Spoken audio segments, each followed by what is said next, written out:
अब आज़ाद जम्मू और कश्मीर में भी एक हमें खबर मिल गई जिसपे मुझे बहुत ज़ाती तौर पर बहुत अफसोस हुआ। आज़ाद जम्मू और कश्मीर की असम्बली उन्होंने एक करारदाद पास कर दी। उन्होंने कहा जी यहाँ कॉरिडोर तो होना चाहिए, बड़ा ज़रूरी है। मेंबरान हैं और ये सारे कश्मीरी हैं। मैं तो हैरान हो गया। पाकिस्तान का हिस्सा यही मानते हैं, जबकि उन्होंने खुद बोल दिया कि हम मदर इंडिया से बिलोंग करते हैं, हम पाकिस्तानी नहीं है। तो फिर आज़ाद कश्मीर का तो पीछे कुछ रह ही नहीं जाता। पाकिस्तान का कुछ नहीं बचा तो आज़ाद कश्मीर तो बहुत दूर। पाकिस्तान के लोग अब बहुत नाखुश हैं वो इस तकसीम से, जो कि उन्होंने अलग पाकिस्तान बनाया, जो बर सग़ीर को तकसीम किया। अब पाकिस्तानियों को अंदाज़ा हो गया होगा कि भारत के साथ रहना कितना अच्छा हो। जो एयरलाइंस के पायलट्स हैं, बड़ी तादाद जो है उनकी मुल्क छोड़ के चली गई है। और ब्रिटिश इंडिया जो था उस वक्त, वहां पे ब्रिटिश ये चाहते थे कि रूस का रास्ता जो है वो सेंट्रल एशिया को रोका जाए। तो दोनों तरफ से ये साजिशें थी, जिसकी वजह से कश्मीर और सेंट्रल एशिया जो है, जिसको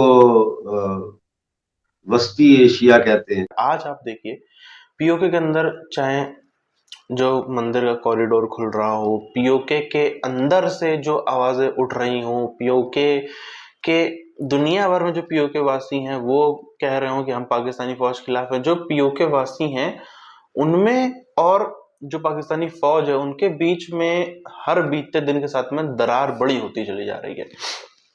साथ ही जब पीओके वासी, आजकल इंटरनेट का जमाना है, किसी को रोक नहीं सकते हर चीज एक्सेस करने से। बीच में हालांकि इंटरनेट ही बंद किया गया था, पर आज इनको नजर आता है पीओके वासियों को कि जो हिंदुस्तान का कश्मीर है, जिसमें बात करते हैं कि ओ ये तो जेल बना दिया सबसे बड़ी, यह कर दिया वो कर दिया, हर कोई प्रताड़ित है यहाँ पे, वहां इतनी ज्यादा डेवलपमेंट आ रही है। अब किसी के घर के नीचे डेवलपमेंट आएगी, किसी के मोहल्ले में डेवलपमेंट आएगी, तो इतना तो दिमाग सब में होता है कि फायदा उसी व्यक्ति का होगा जो उस मोहल्ले में रह रहा है।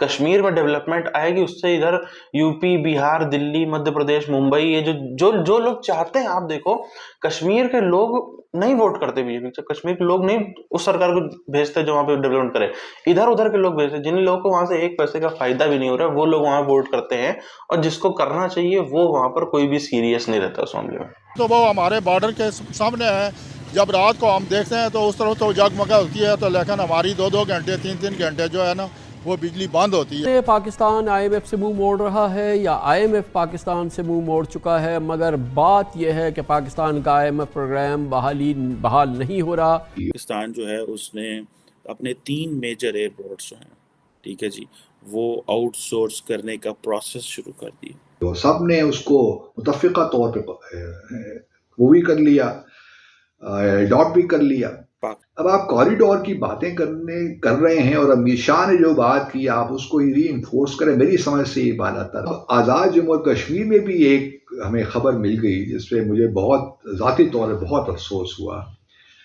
वहाँ की जो लेजिस्लेटिव असम्बली है उन्होंने 29 मार्च को एक करारदाद पास की है और करारदाद बड़ी इंटरेस्टिंग है। इससे पहले आपको याद होगा कि मैंने आपको बताया था कि अमित शाह जो होम मिनिस्टर हैं भारत के, उन्होंने एक बयान दिया था कि हम चाहते हैं कि एक कॉरिडोर बनाएं, करतारपुर कॉरिडोर की तरह, जो कि मकबूजा जम्मू और कश्मीर को और आज़ाद जम्मू और कश्मीर को मिलाए, क्योंकि वो वहाँ पे शारदा पीर है आज़ाद जम्मू और कश्मीर में, तो वो उनके लिए उसकी एक मजहबी इम्पोर्टेंस है। जो हिंदू हैं या कश्मीरी पंडित्स हैं तो उनके लिए एक कॉरिडोर बनाया, जैसा सिखों के लिए बनाया गया है इस तरह उनके लिए भी होना चाहिए। तो शायद उसी प्रपोजल से मुतासर होकर हमारी जो आज़ाद जम्मू और कश्मीर की असम्बली है उन्होंने एक करारदाद पास कर दी। उन्होंने कहा जी यहाँ कॉरिडोर तो होना चाहिए, बड़ा ज़रूरी है। अब ये हमारे जो माशाल्लाह मेंबरान हैं और ये सारे कश्मीरी हैं, मैं तो हैरान हो गया। और ये कश्मीरी ये जो प्रपोजल या ये जो आइडिया आया, ये अवामी मुस्लिम लीग जो शेख रशीद अहमद साहब की है, उनके पार्टी के एक मेंबर हैं, बट मुझे नाम उनका इस वक्त याद नहीं आ रहा, उन्होंने ये प्रपोजल रेजोल्यूशन पेश की और सब ने उसको मुतफ़िक़ा तौर पे वो भी कर लिया, अडॉप्ट भी कर लिया। अब ये बात नहीं सोचते कि करतारपुर कॉरिडोर जो हमने बनाया है वो तो इंटरनेशनल बॉर्डर है पाकिस्तान और भारत का। उसमें तो चलिए हमने एक ख़ास अरेंजमेंट की और उसमें हमने एक मैकेनिज़्म एक डेवलप किया और वो बन गया। यहाँ तो कोई हमारा इंटरनेशनल बॉर्डर नहीं है।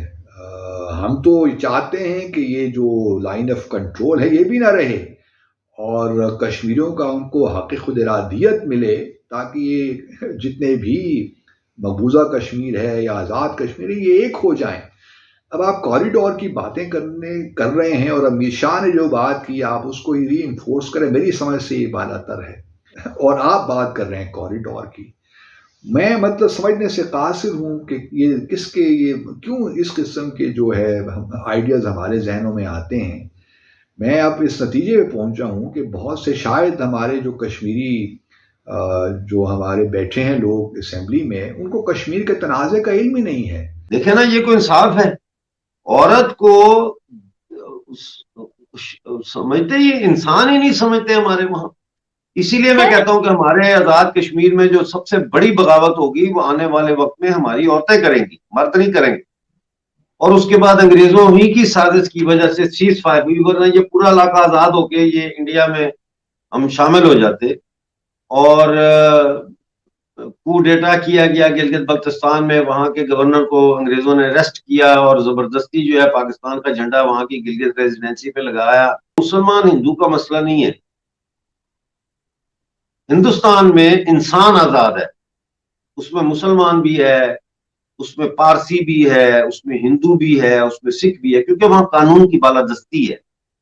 वहां की सुप्रीम कोर्ट जो है और वहां की अदालतें जो है वो आजाद फैसले करती हैं। हमारी सड़कें जो है उन पे सेफ्टी वॉल्स नहीं है। हर दूसरे दिन तीसरे दिन जो है कोई कोच या कोई शादी के बारात की गाड़ियां जो है वो खाइयों में गिरती हैं, लोग मर जाते हैं। तो इनको अगर हमारी कोई फिक्र है ही नहीं। इस वक्त तो लोड शेडिंग और आटे की किल्लत इस कदर ज्यादा है और महंगाई, इस वक्त तो पाकिस्तानी कब्जे वाले जो जम्मू कश्मीर है, यानी कि आजाद कश्मीर जिसको आप कहते हैं, वहां तो इस वक्त कई इलाकों में फाके पड़े हुए। ला आ गया 17 साल की उम्र में इन्होंने मुझे अरेस्ट करके तो मुझे 1 साल कैद, 5 करोड़ की सजा दी। तो उस वक्त मैं 17 साल का था और फिर मैं चाइना चला गया। वहां से मैंने फिर जाके एग्जाइल में MBBS किया, वहां पे भी मैं लगा रहा। वहां से मैंने 19 साल की उम्र में फिक्र नौ के नाम से स्टेंसिल काट के मैगजीन शुरू की। उसी के तहत अंग्रेजों ने ये जंग शुरू करवाई कश्मीर की। और जब ये जंग हुई उस वक्त पाकिस्तान के कमांडर इन चीफ ऑफ आर्मीज जो थे वो भी अंग्रेज थे, इंडिया के कमांडर इन चीफ आर्मी वो भी अंग्रेज था, जनरल। इसी तरह खैबर पख्तूनख्वा जो आज उस वक्त नॉर्थ वेस्टर्न फ्रंटियर प्रोविंस था, यहाँ के गवर्नर अंग्रेज थे। सोशल मीडिया से इंडोक्ट्रिनेट होके गई थी, लेकिन फिर वही लड़कियों ने वहां से फिल्में बनी हैं, डॉक्यूमेंट्रीज बनी हैं कि वो वहां से भागी, कि वो जो समझती थी वो वहां पे नहीं, वो तो दहशतगर्दी है और वो तो एक अजीब ही किस्म का सिस्टम है। तो ये लोग आए यहाँ, तो डायरेक्ट फ्लाइट्स आ रही हैं UAE से, इन्वेस्टर्स आ रहे हैं, इन्वेस्टमेंट हो रही है। उनको मतलब है दुनिया को पता ही नहीं है, जो पाकिस्तान जो झूठ बकता है पाकिस्तानियों को या POJK के लोगों को या POGB के लोगों को ये अंदाजा ही नहीं है कि वहां पे क्या डेवलपमेंट हो रही है। आज नहीं तो कल, आज ये अभी कॉरिडोर खुलेगा कुछ समय में, उसके बाद POK का भारत में शामिल होना तय है संभवतः, बल्कि पूरे चांसेस हैं कि इस दशक में, ये जो 2020 से 30 का दशक है, इस दशक के आखिरी तक में कभी भी इसके पूरे में कभी भी ऐसा हो सकता है, पूरे इसके चांस है। अच्छा, एक बहुत ही ज्यादा जरूरी टॉपिक अगर आप देखो, जो सरकार, चलो इसमें तो कोई किसी को भी शक नहीं होना चाहिए, वो किसी भी पार्टी को वोट देता हो, कि पिछले 75 सालों में हमने कितनी सरकारें देखी, मौजूदा सरकार सबसे ज्यादा कंसर्न है बॉर्डर सुरक्षा के मामले में, देश ना टूटे इस मामले में। चलो बाकी आप फाइनेंस का ठीक है, कुछ स्थिति कहीं पे अच्छी कहीं बुरी, और कई चीजों पे आप क्रिटिसाइज कर सकते हो सरकार को, लेकिन कम से कम बॉर्डर सिक्योरिटी इन मामलों पे तो क्रिटिसाइज नहीं कर सकते, काम बहुत अच्छा हो रहा है। अच्छा, यहाँ पे आप एक बात देखो, बॉर्डर सिक्योरिटी इस सरकार को चुन कौन रहा है?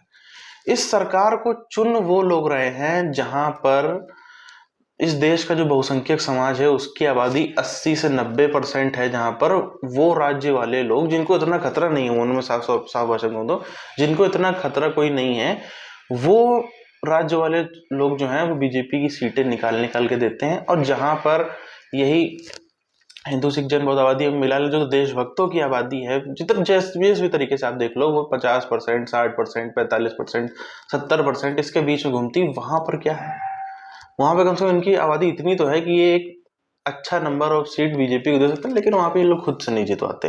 तो मुख्य बात यह है, आप देखो भारत के जो जो जिन जिन हिस्सों से भगाए गए हिंदू, जिन जिन हिस्सों से वहां पे पलायन करना पड़ा लोगों को, जिन जिन हिस्सों में बंटवारा हुआ या स्थिति बहुत खराब हो गई, बट जब भगाए गए, जब बंटवारा, उसके जरा 15-20 साल पीछे आप जाकर के देखो वहां पे उन लोगों की क्या थी, उन लोग का नेचर क्या था, या पीछे भी जाने की जरूरत नहीं, आज आप देख लो। आज जिन इलाकों में बताया जाता है कि 20-30 साल बाद प्रॉब्लम बहुत ज्यादा बढ़ सकती है, पश्चिम बंगाल, केरल, पंजाब और भी कई सारे इलाके हैं, उन राज्यों में क्या हो रहा है। पश्चिम बंगाल में हम सब ने देखा कि 2021 में चुनाव हुआ, क्या था, सब हम सबको पता, मेजोरिटी किसके साथ थी, किसके साथ नहीं थी। केरल में आज आप देख लो, वहां पे अभी भी कुछ हिंदू आबादी 51-50% ऐसे कुछ है। वहां पर कितना है, वहां पे भी लेफ्ट के वही लाल सलाम चलता है, वही लाल सलाम कॉमरेड कम्युनिस्ट चलता है। तो यही था। अगर आप देखो जिन जिन इलाकों में विभाजन हुआ है, वहां पे हम कितना भी कह लें कि वहां पे भगाया गया, प्रताड़ित किया, अत्याचार हुआ, सब चीज अपनी जगह है, लेकिन जो पब्लिक वहां से भगाई गई है उसकी भी माइंडसेट इसी टाइप की हमेशा से रही है। उन्होंने भी कभी इस चीज को सीरियसली नहीं लिया कि हाँ उनकी खुद की सिक्योरिटी भी कल को ऐसा हो सकता है। वो कुछ ज्यादा ही अपनी मस्तीबाजी में रहे और उसका उनको नतीजा देखने मिला, आज भी आप देख सकते हैं।